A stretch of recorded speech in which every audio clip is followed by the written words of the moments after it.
Alcohol is one of the most widely consumed recreational drugs globally.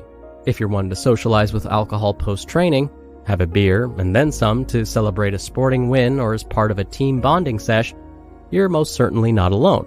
It's embedded in most cultures, with studies revealing that athletes are among the biggest users of alcohol, despite the potentially harmful effects it could have on health and performance. Some simply like to call it balance. It's well known that chronic, high intakes of alcohol are not good for your health.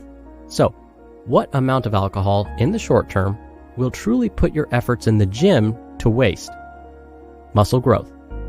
Firstly, muscle growth and recovery is a process that generally occurs for up to 24 to 48 hours post-resistance training.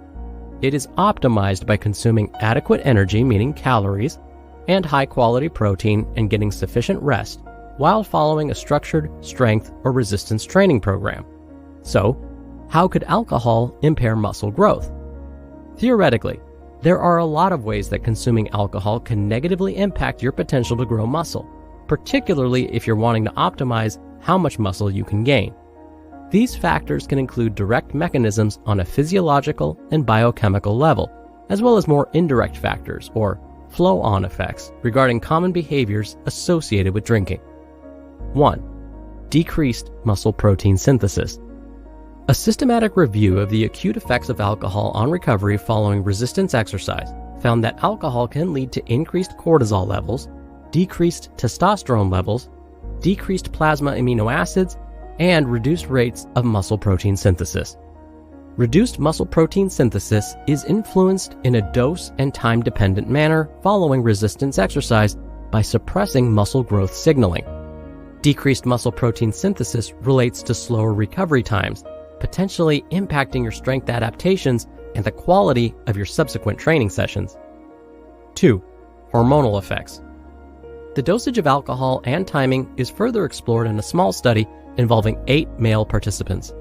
They fasted for 10 hours before consuming 1.5 grams of ethanol per kilogram body weight. For reference, that's 120 grams of alcohol for an 80 kilogram male, equivalent to 12 standard drinks.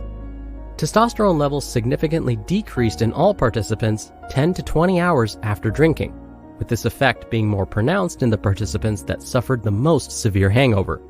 Growth hormone was also suppressed following alcohol consumption in this study.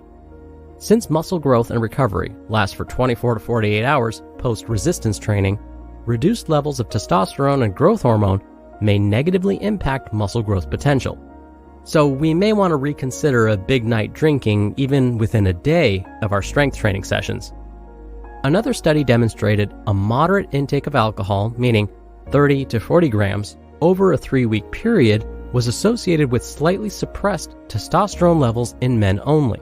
In comparison, smaller amounts of alcohol at 0.5 grams per kilogram body weight in healthy women led to a potentially unexpected increase in testosterone 45 to 90 minutes after drinking.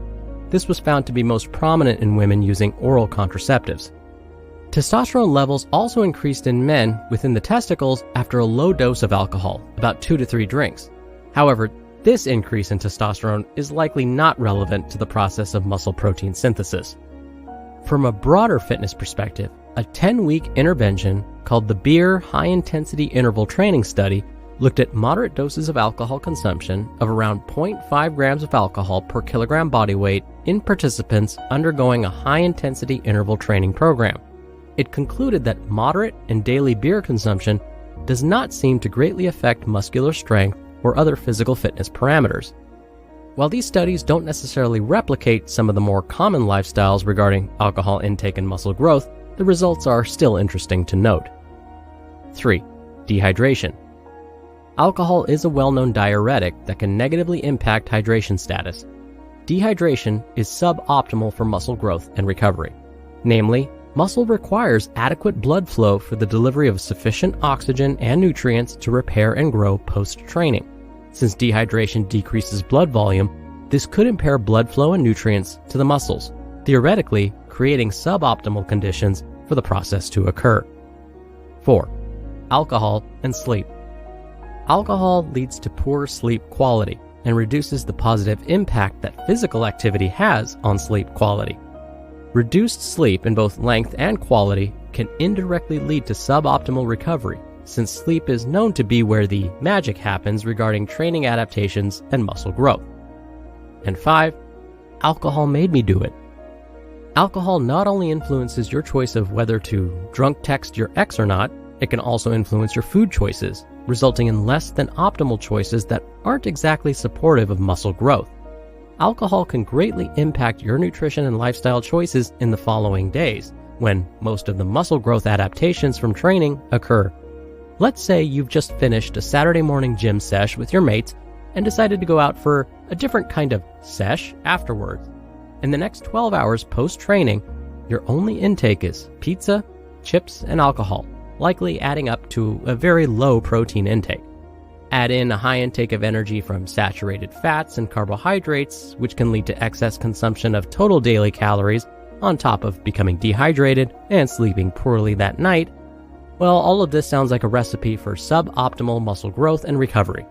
You might question, what if I still consume adequate protein post-training while drinking alcohol? A study investigated just that, with 8 physically active males displaying reduced rates of muscle protein synthesis with alcohol consumption and concurrent exercise, even when co-ingested with protein. The control group, meaning the group that did not consume protein, had a 37% reduction in muscle protein synthesis, whereas the group that consumed protein with alcohol still had a 24% reduction in muscle protein synthesis. Ultimately, alcohol was found to suppress the anabolic response, which could consequently impair recovery and adaptation to training. Summary. From research, we can see that the impact of alcohol on sporting performance and recovery is dependent on factors such as the timing of alcohol intake post-exercise and the amount of alcohol consumed. It appears that a few drinks after training won't completely write off your strength session or make your efforts in the gym completely redundant. Considerations such as the timing of drinking post-training and the amount of alcohol ingested do matter. It's always a good idea to take into account other nutrition and lifestyle choices that you make around alcohol, as those could be adding extra obstacles to your muscle growth goals.